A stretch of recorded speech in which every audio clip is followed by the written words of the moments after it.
ആട്ടുകല്ലിൽ ചുട്ട് വറുത്തരച്ച ഒരു വഴുതനങ്ങ ചമ്മന്തി കണ്ടാലോ, നല്ല സ്വാദാണ് കേട്ടോ നമ്മളുടെ ചോറിൻ്റെ കൂടെയൊക്കെ കഴിക്കാൻ വേണ്ടിയിട്ട്.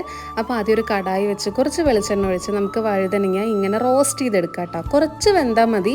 ഇനി കുറച്ച് ചുവന്ന മുളകില്ലേ, നമ്മളുടെ വറ്റൽ മുളക്, അത് കുറച്ച് വറുത്ത് മാറ്റി വെക്കുക. കുറച്ച് സവാള ഇതേപോലെ കുഞ്ഞിതാക്കിയിട്ട് അരിയുക.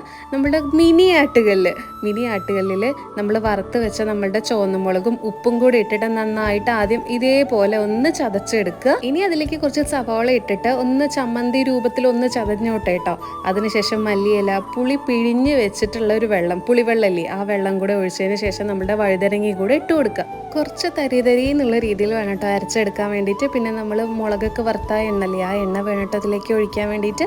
അതാണ് ഇതിൻ്റെ പെർഫെക്റ്റ് ടേസ്റ്റ് കിട്ടാനുള്ള കാരണം. വഴുതനയെന്ന് ആരും പറയില്ല കേട്ടോ. പിന്നെ ഒന്നും നോക്കണ്ട, വേഗം പ്ലേറ്റ് എടുത്ത് ചോറ് വിളമ്പിയിട്ട് ഈ ചമ്മന്തി മാത്രം കൂട്ടി കഴിച്ചു നോക്കൂട്ടോ. ഭയങ്കര ടേസ്റ്റിയാണ്. ബൈ.